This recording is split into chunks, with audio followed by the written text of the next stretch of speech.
Hello friends, welcome to my YouTube channel. आज हम super TET के सब्जेक्ट मैथ के बारे में डिस्कशन करेंगे। और सबसे पहले मैं आपको सिलेबस बताऊंगी, उसका सिलेबस क्या है। और ये उन सभी के लिए यूज़फुल है जो बच्चे बहुत ही वीक हैं पढ़ने में। जो सुपर टेट का मैथ का सिलेबस है कम से कम 20 मार्क्स का है, तो मैं इतनी कोशिश करूँगी कि उसमें 15 तक आपके नंबर आप गेन कर सको। अगर आपको मेरी कोशिश अच्छी लगे तो आप लाइक शेयर और कमेंट करना ना भूलें। और आपको किसी भी क्वेश्चन के लिए कोई भी डाउट हो, ठीक है, तो आप यहाँ पर कमेंट में मुझे बता सकते हैं। तो चलिए मैं आपको सबसे पहले सुपर टेट का मैथ का सिलेबस दिखा देती हूँ।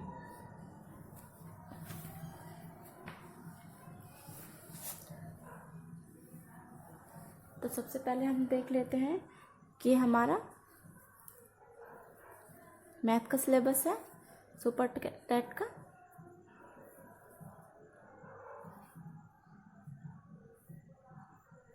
हाँ, तो सबसे पहले इसमें है अंकीय क्षमता तथा स्थानीय मान, ठीक है। और फिर उसके बाद है भिन्न एवं दशमलव, गणितीय संक्रियाएं, औसत, अनुपात, प्रतिशत एवं लाभ हानि, ब्याज, एकीक नियम, क्षेत्रफल एवं आयतन, सामान्य बीजगणित एवं सरल समीकरण, सामान्य ज्यामिति, सांख्यिकी। मेरी पूरी कोशिश रहेगी कि मैं ये पूरा सिलेबस आप तक अच्छे से बता सकूं आपको और क्लियर करा सकूं। तो सबसे पहले हम अंकीय क्षमता से स्टार्ट करेंगे। ओके, ये क्लास 1 है, आज मैथ की क्लास 1 पार्ट 1।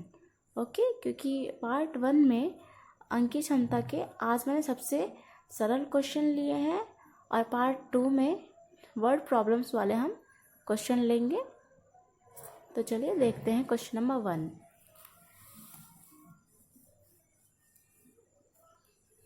तो हमारे सामने ऐसे क्वेश्चंस आ जाते हैं, जैसे ये, इसको हम रूट बोलते हैं, अंडर रूट में है 8, फिर प्लस एक और अंडर रूट है, उसमें 57 है, प्लस एक और अंडर रूट 38, फिर है अंडर रूट के अंदर 108, 169। तो ऐसे क्वेश्चनों को देख के बिल्कुल भी घबराना नहीं है, ये बहुत ही आसान क्वेश्चन है। ओनली हमें इसके लिए वर्गमूल थोड़े बहुत याद होने चाहिए। अगर आप 20 तक भी वर्गमूल याद कर लेते हैं तो आपके लिए वह काफ़ी सहायक होगा। तो चलिए देखते हैं क्वेश्चन कैसे करेंगे हम। तो देखिए, ऐसे क्वेश्चनों को हमें पीछे से सॉल्व करना होता है, तो हम बाकी सभी डिजिट को ऐसे ही लिख लेंगे, सिर्फ हम इसे ही सॉल्व करेंगे सबसे पहले, ठीक है। 8 लिख लिया हमने, और ये ध्यान रखेंगे कि रूट किस तरीके का है। कभी कभी ये सिंगल भी होते हैं, अलग अलग डिजिट पे अलग अलग, ठीक है। ये हो गया 38 प्लस 108। अब हमें इसका रूट हटाना है, तो हमें ये देखना है कि 169 किसका वर्ग होता है, ठीक है। तो इसके लिए हम एलसीएम मेथड से भी देख सकते हैं इसे, किसका वर्ग है ये, ठीक है। तो मैं यहाँ पर करके आपको दिखा देती हूँ। 169 कितनी आसानी से पता चल जाएगा। 169, अगर आपने इसे इन वर्गों को याद कर लिए तो आपके लिए बहुत आसान होगा। ये मैं उनके लिए बता रही हूँ जिन्हें वर्गमूल निकालने नहीं आता है। जैसे अब हमें ये पता करना है कि किस ऐसी कौन से छोटे डिजिट है जिससे ये 169 कटेगा। तो 2 से तो कटेगा नहीं, क्योंकि जिसके पीछे 0, 2, 4, 6, 8 होते हैं वो 2 से डिवाइड हो जाते हैं। 3 से देख लेते हैं, 3 से अगर हम इन सभी डिजिट को ऐड करते हैं, अगर वो 3 के टेबल में आता है तो ये 3 से कट जाएगा। जैसे ऐड करके देखते हैं, 9, 1, 10 और 6, 16, तो मतलब ये 3 में नहीं आएगा। ओके, 4 में भी नहीं आएगा, 5 में भी, तो ये सीधे हमारा 13 में आएगा, ठीक है। 13 जा, ठीक है, यहाँ पे आ जाएगा 13 1 जा 13। तो हमने देखा कि यहाँ पे कितने हैं, 2 13 आए हैं, मतलब ये 13 का वर्ग है। तो यहाँ पे लिखेंगे 13। ठीक है, अब बाकी फिर से हम ऐसे उतारेंगे सबको। 8 प्लस, अगर मैं ज़्यादा आराम से करूँ बहुत वीडियो लंबी हो जाएगी, तो मैं थोड़ा जल्दी लिख रही हूँ। ये 108 और 13 हमारा हो जाएगा 121। ठीक है, ऐसे ही धीरे धीरे हम पीछे का सॉल्व करते जाएंगे। देखिए 8 प्लस 57 प्लस, ठीक है, और ये यहाँ पे करेंगे 38 प्लस ये 121, 11 का वर्गमूल है। अगर हम इसको एलसीएम लेके करते हैं तो हमें पता चल जाए 11 का वर्गमूल है। अगर आपको एलसीएम की भी जानकारी चाहिए तो आप मुझे कमेंट में बता सकते हैं, मैं एलसीएम भी सिखा सकती हूँ। ठीक है, 8 प्लस 57 प्लस इसे हम जब ऐड करेंगे तो हमारा 49 आएगा। ठीक है, अब हम ऐसे इसको उतारेंगे। 8 प्लस 57 प्लस 49 किसका वर्गमूल होता है, 7 का। 7 7 से 49। ठीक है, अब हम इसको लिखेंगे 8 प्लस, अगर हम इसको ऐड करेंगे तो हमारा आएगा 64। ठीक है, इधर कर देते हैं, यहाँ पे स्पेस नहीं है, दूसरा क्वेश्चन आ गया यहाँ पे। तो ये हमने देखा 8 और ये 64 किसका वर्गमूल है, 8 का। 8 8 से 64। ठीक है, अब हम इसको ऐड करेंगे, कितना हो जाए 16। ओके, और 16 किसका वर्गमूल है, 4 का। तो ये हमारा यहाँ पे आंसर आ गया। तो इस तरीके से करना है इस क्वेश्चन को। ठीक है, और थोड़ा सा आप अगर पहले से ही प्रैक्टिस करके रखेंगे तो आप जल्दी आसानी से कर सकेंगे एग्ज़ाम में। ऐसे ही इस तरीके के क्वेश्चन भी आ सकते हैं। ये मैंने एग्जाम्पल के लिए लिया है 56 प्लस 56 प्लस 56, और सारे अलग अलग रूट में नहीं है, एक रूट सब पे ही लगा है एक तरीके से, देखिए। ठीक है, अगर इस टाइप का क्वेश्चन आता है और ऐसे डॉट डॉट इन्फिनिट होता है तो हमें देखना है बड़े से बड़ा गुणनखंड, इसका हमें देखना होगा। बड़े से बड़ा हमें जैसे 2 से हमें स्टार्ट नहीं करना है, जैसे कि हाँ ये जा रहा है सीधे 7 8 जा। ठीक है, 8 7 जा हम कर सकते हैं, लेकिन जब प्लस हो तो हमें छोटे से बड़ा करना है, 7 8 जा। तो जो 8 जा है वो पीछे वाला जो डिजिट है यही इसका आंसर है। ठीक है, 1 मिनट, बस 1 सेकेंड दीजिए मुझे।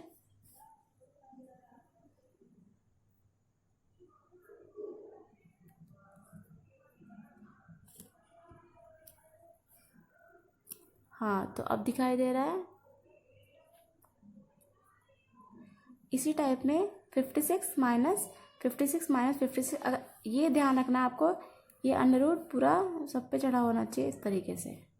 ठीक है, तो ये माइनस में है, अभी भी हम 7 8 जा ही करेंगे, पर माइनस में हम पहले वाले डिजिट को आंसर मानेंगे। ठीक है, ऐसे ही मल्टीप्लाई में आ सकते हैं सारे। ठीक है, 56 56 56, तो अगर मल्टीप्लाई में आते हैं इस तरीके से तो आंसर वही होगा, 56 ही होगा। ठीक है, हाँ, अब हम यहाँ पर देखेंगे 210। देख, अब यहाँ पर अलग अलग रूट है सबके।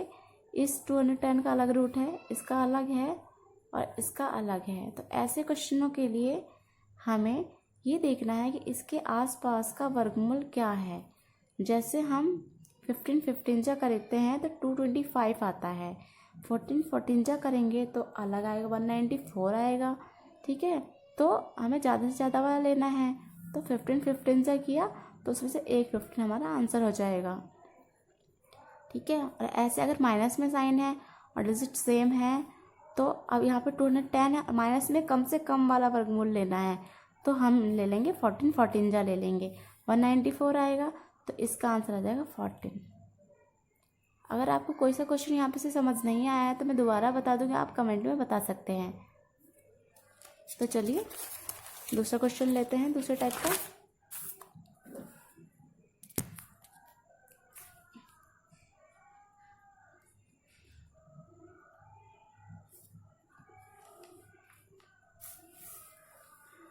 सबसे पहले हम जानेंगे कि ये वर्गमूल होता क्या है। ठीक है, वर्गमूल में हम देखते हैं, बस 1 सेकेंड दीजिए। वर्गमूल किसी संख्या का वर्गमूल वह संख्या है जिसे स्वयं से गुणा करने पर दी गई संख्या प्राप्त हो। जैसे मैं एग्जांपल बताती हूँ, जैसे 2 है, ठीक है, अगर इसे स्वयं से गुणा करेंगे, 2 से ही गुणा करेंगे तो ये 4 हो जाएगा। तो इसका 2 किसका वर्गमूल है? 4 का। ऐसे 3 दे रखा है हमें और 3 से ही मल्टीप्लाई करेंगे तो यहाँ पे क्या आ जाएगा? 9।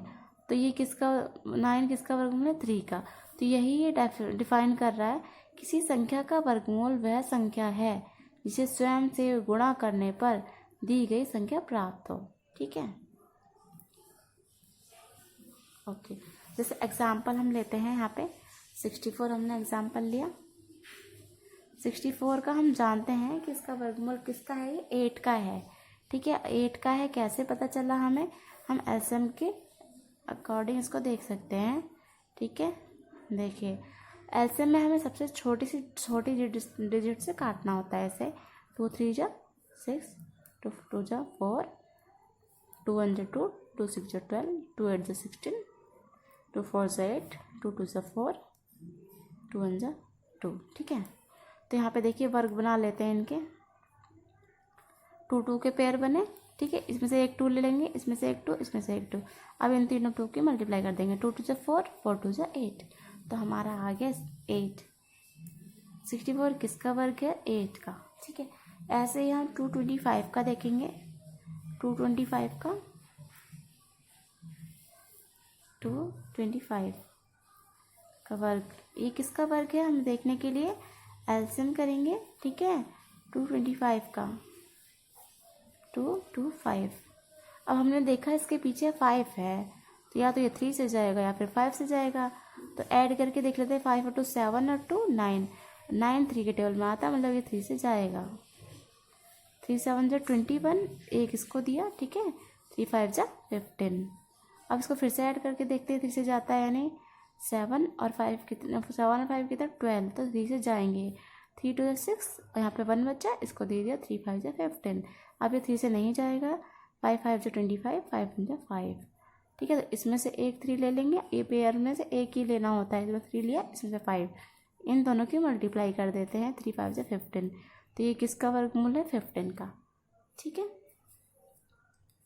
चलिए अब घनमूल का क्वेश्चन देख लेते हैं। इसमें यहाँ पे लिखा है, किसी संख्या का घनमूल वह संख्या है जिसे स्वयं से 2 बार गुणा करने पर दी गई संख्या प्राप्त होती है।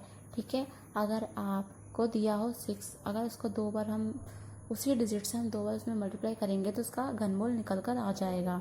ठीक है, ऐसे हमें दे रखा है 64 क्वेश्चन में दे रखा है किसका घनमूल है। तो घनमूल के लिए हमें 3 के पेयर्स एलसीएम लेकर बनाने होते हैं। तो हमने यहाँ पे एलसीएम लिया 64 का। ठीक है, और 3 पेयर्स बनाए हैं इसके, और इन दोनों में से एक एक 2 हमने बाहर निकाल लिया है। ठीक है, ये नहीं है कुछ भी। यहाँ पे इसकी मल्टीप्लाई कर दिया, 4 इसका घनमूल आ गया है। ऐसे ही ये मैं इसलिए जल्दी जल्दी करा रही हूँ क्योंकि अभी मैंने ये थोड़ी देर पहले ही आपको बता दिए हैं कि कैसे करने होते हैं। संख्या 7 2 9 कौन सी संख्या का वर्ग है? ठीक है, तो वर्ग के लिए तो आपको पता है 2 2 के पेयर्स बनाने होते हैं एलसीएम लेके। ऐसे ही हमने इसको, अब इसको पहचानने में तो लग नहीं रहा है किससे जाएगा, तो इसको हम 2 से चेक करेंगे। ठीक है, 2 से चेक करेंगे, जिसके लास्ट में 0 2 4 6 8 होते हैं वो 2 से जाते हैं, कट जाते हैं। लेकिन इसके पीछे 2 नहीं है, 0 भी नहीं है और बाकी डिजिट भी नहीं है। तो इसके पीछे है 9। तो पहले हम 3 से देखते कटेगा या नहीं। 3 से देखने के लिए इसको ऐड करेंगे। ठीक है, तीनों को ऐड करेंगे। 9 और 2 कितना? 11 7 18 है ना। 18 3 के टेबल में आता है। तो हमने यहाँ पे एलसीएम निकाला और 2 2 के पेयर्स बनाए हैं और एक एक डिजिट बाहर निकाल ली। तीनों की मल्टीप्लाई कर 27 इसका वर्गमूल आ गया। ठीक है, 27 का वर्गमूल है 2 7 29। क्वेश्चन नंबर 10 देखते हैं। हाँ, देखिए वह सबसे छोटी संख्या कौन सी है जिसको 13218 से घटाने पर वह एक पूर्ण वर्ग बन जाए। ठीक है, तो इसको अगर हम इस तरीके से करेंगे 13218 से, ठीक है, तो इसमें क्या होगा? 2 2 के पीछे पेयर्स बनाएंगे। यहाँ पे 1 बचा है। ठीक है, अब देखते हैं इसमें वर्गमूल में क्या करना होता है। 1 1 जा 1, 2 2 जा 2, 3 3 जा 6, 3 3 जा 9, इस तरीके से क्वेश्चन लेने होते हैं सारी। ठीक है, तो 1 1 जा हम करेंगे तो 1 आएगा। ठीक है, यहाँ पे लिख दिया। अब इसको क्या करते हैं, इन दोनों डिजिट को ऐड कर देते हैं। 2 लिख दिया हमने यहाँ पे ऐड करके, 1 और 1 2। ठीक है। उसके बाद हमने ये पेयर्स उतार लिए यहाँ पर, इनको माइनस कर दिया नॉर्मली। अब यहाँ पर ऐसी डिजिट लेनी है कि ऐसे डिजिट से मल्टीप्लाई करना है, 32 के आसपास के डिजिट आने चाहिए या फिर 32 आने चाहिए। ठीक है, तो फिर 2 से करेंगे यहाँ पे, 2 से तो 44 आ जाएगा। ठीक है, 44 आ जाएगा, तो इसलिए हम 1 से करेंगे। तो यहाँ पे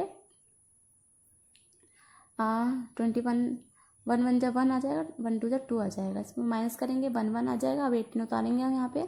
ठीक है, और इसके बाद इसको फिर से ऐड करेंगे, 1 1 2 और 2 ऐसे उतार दिया। अब हमें ऐसे डिजिट लेनी है, या तो इसके बराबर आए या इससे कम आए। ठीक है, तो यहाँ पर हमने 4 4 ले लिया है, 4 से मल्टीप्लाई किया तो हमारा 8 9 6 आ गया। माइनस करेंगे तो ये 2 2 2 आ जाएगा। तो इसका मतलब हमें 2 2 2 चाहिए, 2 2 चाहिए इसको पूर्ण वर्ग बनाने के लिए। ठीक है, ऐसे 225 का वर्गमूल बताइए। वैसे अगर आप ऐसे तरीके से करेंगे तो ज़्यादा इजी लगेगा आपको। ठीक है, और ऐसे 225 का वर्गमूल बताना है हमें, तो फिर भी मैं आपको समझा देती हूँ दोबारा एक बार। इसमें हमें सबसे पहले पेयर्स बनाना होता है, पीछे से पेयर बनाते हैं इसमें 2 बचा है, फिर उसके बाद यहाँ पर। ठीक है, तो 2 2 से 4 तो कर नहीं सकते क्योंकि 2 छोटा है, तो 1 1 जा करेंगे, 1 1 जा। ठीक, इस तरीके से लिखते हैं, 1 1 जा 1, 2 में से 1 गया 1, 25 नीचे उतारा, और ये 1 1 हमने ऐड कर लिया, 2 आ गया यहाँ पे। ठीक है, उसके बाद हमने 5 लिया यहाँ पे, 5 5 जा। ठीक है, अब इस 5 की मल्टीप्लाई 5 5 जा 5 2 जा ऐसे करेंगे। ठीक है, तो 125 आ जाएगा, और इस 5 को हम यहाँ पे भी उतार देंगे। तो ये किसका वर्गमूल है? 225 किसका वर्गमूल है? 15 का। ऐसे तरीके से आप ऐसे कर सकते हैं, फिर भी 15 ही आएगा। अब क्वेश्चन नंबर 12, 1.5 1.05 1.0 बार 5। ठीक है, ऐसे 1 बार 5 में कौन बड़ी है, तो हम इस तरीके से इसको लिख लेंगे। इस बार का मतलब होता है अनंत, मतलब कई बार। ठीक है, तो ऐसे लिखा तो आपको देखने में लगता है इसमें कि कौन सा बड़ा है, साफ दिख रहा है ये डिजिट बड़ी है। ठीक है, अब हम गुणज की बात करते हैं। गुणज क्या होते हैं? ठीक है, गुणज वो होते हैं जो खुद के ही टेबल में हमें शो हो जाते हैं। जैसे कि अगर हम पूछें गुणज के बारे में, अगर हम पूछें कि 2 का तीसरा गुणज क्या है, ठीक है, तो 6 हो जाएगा। 3 का चौथा गुणज क्या है? 12 आ जाएगा। तो इसी तरीके से इसमें पूछा है 14 तथा 18 का दूसरा तथा तीसरा गुणज बताइए। ठीक है, तो 14 में हमने देखा दूसरा गुणज 28 आ जाएगा, तीसरा गुणज 42। ऐसे 18 का दूसरा गुणज 36 और तीसरा गुणज 54। ओके, इसी गुणज में ओनली टेबल पढ़ने होते हैं। ऐसे ही 24 के यहाँ पे लिखा है गुणनखंड। गुणनखंड मतलब ऐसे गुणनखंड जिस टेबल में 24 आता हो। ठीक है, जिस टेबल में 24 आता हो, तो 24 तो कई टेबलों में आता है, तो कैसे पता करें? पहले 1 में देखेंगे, 1 में 24 कितनी बार में आएगा? 24 बार में। 2 में 24 कितनी बार में आएगा? 12 बार में। डिवाइड करके भी आप देख सकते हैं। 3 के टेबल से डिवाइड करेंगे तो 8 बार में आएगा, 4 के टेबल से डिवाइड करेंगे 6 बार में आएगा, और 5 में आएगा नहीं 24, और 6 में अगर आएगा भी तो ये दोनों डिजिट सेम हो जाएगी, तो हम इसको नहीं लेंगे। तो हमारा 24 के गुणज है 1 2 3 4 6 8 12 24। अब हम क्वेश्चन नंबर 15 पे आते हैं। वीडियो बहुत लंबी जा रही है। ठीक है, इसमें देखिए 3/4 8/4, ये हमारा ऊपर वाले को हम न्यूमरेटर बोलते हैं, नीचे वाले को डिनोमिनेटर बोलते हैं। ठीक है, तो अगर एलसीएम सेम है, डिनोमिनेटर सेम है, तो एलसीएम की तो लेने की जरूरत नहीं है, वही का वही सेम उतार देंगे और ऊपर के डिजिट ऐसे सेम। तो यहाँ आंसर आ गया। ठीक है, यहाँ पे देखिए 3/6 है, -7/6 है, डिनोमिनेटर सेम, मतलब एलसीएम लेने की जरूरत नहीं है। 3 में देखो 3 में से 7 तो माइनस हो नहीं सकते हैं, तो -7 में से 3 माइनस करेंगे तो -4/6। ऐसे ही अगर जिसके डिनोमिनेटर अलग अलग हैं, तो इसका हमें एलसीएम लेना होता है इस तरीके से। ठीक है, ये देखिए हमने यहाँ पे डिनोमिनेटर लिया है, तो 3 3 9, 3 1 3, 3 1 3। ठीक है, और ये 1 है ही, तो यहाँ पे इन दोनों की मल्टीप्लाई करेंगे, 3 3 9। ठीक है, 9 यहाँ पर लिख लिया हमने। अब हमें देखना है 9 के टेबल में 9 कितनी बार में आता है? 1 बार में। 1 की मल्टीप्लाई 5 में होगी, 5 1 5। ऐसे 3 के टेबल में 9 कितनी बार में आता है? 3 बार में आता है। 3 की मल्टीप्लाई ऊपर वाले में, तो 18 आ जाएगा। इसको ऐड करेंगे अपॉन 9, ये आंसर है इसका। अब क्वेश्चन नंबर हम 4 देख लेते हैं। क्वेश्चन नंबर 4 में क्या है? इन दोनों कोई भी डिनोमिनेटर अलग अलग हैं तो हम एलसीएम लेंगे इस तरीके से। एलसीएम आएगा 100, ठीक है। 60 माइनस 80, मैंने खुद से क्वेश्चन लिए इसलिए इस टाइप के डिजिट आ रही हैं, बड़ी छोटी, ठीक है, या फिर छोटी बड़ी। तो यहाँ पे है 60 माइनस 80, तो 60 में से 80 जा नहीं सकते, तो माइनस 80 में से 60 माइनस करेंगे तो माइनस 20 आएगा अपॉन 100, ठीक है, आंसर। इसको हम कट भी कर सकते हैं। अब ऐसे भी आ जाते हैं, ये से रैशनल नंबर होते हैं ये, तो इनके भी हम एलसीएम लेंगे, तो इसका एलसीएम आ जाएगा 8, ठीक है। और ऊपर उसके बाद 8 एलसीएम आया हमारा, तो 8 के टेबल में 8 कितनी बार में आता है, एक बार में, तो 1 के मल्टीप्लाई 4 में, 4 1 जा 4। 4 के टेबल में 2 बार में आता है, 2 के मल्टीप्लाई ऊपर 7 में, तो 14 आ जाएगा। 2 के टेबल में 8 4 बार में आता है, तो 4 के मल्टीप्लाई ऊपर वाले में, तो 24 आ जाएगा। इसको ऐड करेंगे तो 42/8 आएगा, ठीक है। ऐसे ही इस क्वेश्चन में माइनस में ऐसे इसका भी एलसीएम लेंगे, ठीक है। और यहाँ पे हमारा एलसीएम आया है 36। अब हम देखेंगे कि 9 के टेबल में 36 कितनी बार में आता है, तो 9 के टेबल में 36 4 बार में आता है, तो 4 के मल्टीप्लाई ऊपर, तो 8 4 जा 32, ओके, माइनस 6 के टेबल 36 6 बार में आता है, 6 6 जा 36, ठीक है। तो 6 के मल्टीप्लाई 7 है 42। 12 के टेबल में 36 कितनी बार में आता है, 3 बार में, 6 3 जा 18। अब पहले जिसके एक जैसे साइन है उसको हम ऐड कर लेते हैं। यहाँ पे लिखा है 32, माइनस का साइन लगाया, 42 और 18 प्लस करेंगे हम, यह आ जाएगा 60 अपॉन 36। अगर हम इसमें से माइनस 60 में से 32 माइनस करते हैं तो आ जाएगा माइनस का 28/36, ठीक है। आप देखिए इस तरीके के भी क्वेश्चन आते हैं मल्टीप्लाई वाले, तो इसमें क्या होता है कि हमें जो जिससे क्रॉस मल्टीप्लाई की तरफ, जैसे हम क्रॉस मल्टीप्लाई करते हैं ऐसे क्रॉस तरफ से काटते हैं। जैसे 4 के टेबल में 6 तो आएगा नहीं आएगा, ओ सॉरी 4 के टेबल, हाँ बिल्कुल नहीं आएगा। उसके बाद हम काट कर देखेंगे इसको, दोनों सेम डिजिट से कटनी चाहिए। 2 2 जा 4, 2 3 जा 6, अब ये कट रहा है यहाँ से, 3 3 जा 9, ओके। ये कट रहा है 2 4 जा 8, तो हमारा क्या आंसर आया, ऊपर ये 4 बचा है, नीचे 3, तो 4/3। ऐसे एक और क्वेश्चन देख लेते हैं ऐसा ही।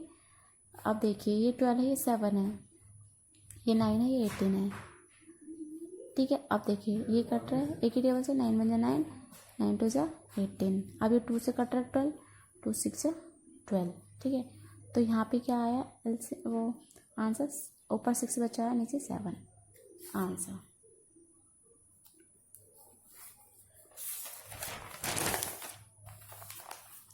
अब ये डिवाइड के क्वेश्चन है, ठीक है। रैशनल नंबर में डिवाइड हमें करने के लिए हमें क्या करना होता है, पहले डिजिट को ऐसे उतार देना होता है। उसके लिए मल्टीप्लाई का साइन लाने के लिए इस डिजिट को उल्टा करना होता है, तो 3/13, पहले 13/3 था, अब हम करेंगे 3/13। अब क्या कट रहा है, यस 3 1 जा 3, 3 3 जा 9, और ये क्या इससे कट रहा है, 3 के टेबल में 12 आता है, यस 4 बार में। अब ऊपर ऊपर की मल्टीप्लाई, नीचे नीचे की मल्टीप्लाई, ठीक है। तो 4 1 जा 4 आ जाएगा यहाँ पे, और नीचे ओनली 13 है, ओके। ऐसे ये क्वेश्चन करेंगे, उल्टा करेंगे इसको भी। 25/21 को ऐसे उतारा, मल्टीप्लाई, ठीक है, ऊपर 7 नीचे 60। डिवाइड से मल्टीप्लाई में चेंज करने के लिए इसको उल्टा करना होता है। तो ये कट रहा है 7 के टेबल में, 7 1 जा 7, 7 3 जा, ठीक है, यहाँ पे 21 हो गया। अब ये दोनों देखिए 5 के टेबल में जाएंगे, क्योंकि 2 में जाएंगे नहीं दोनों, क्योंकि एक ही टेबल में आना चाहिए। ये हो गया 5 5 जा 25, ये हो गया 5 1 जा 5, 5 2 जा 10। अब कुछ बचा है नहीं, तो यहाँ पर ऊपर ऊपर क्या बचा है, 5 1 जा 5, और नीचे क्या बचा है 3 और 12, इन दोनों की मल्टीप्लाई कर देंगे 36, तो ये हमारा आंसर हो गया।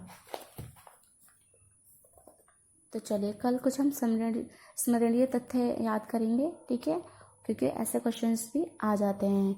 अगर आपको मेरी वीडियो थोड़ी सी भी यूज़फुल लगी हो और आपको लगा हो कि मैंने थोड़ी सी मेहनत करी है, तो आप इसको प्लीज़ लाइक करना ना भूलें, शेयर करना ना भूलें, किसी ज़रूरतमंद के काम आ जाएगी, मुझे अच्छा लगेगा, ठीक है। और सब्सक्राइब ज़रूर करें। धन्यवाद।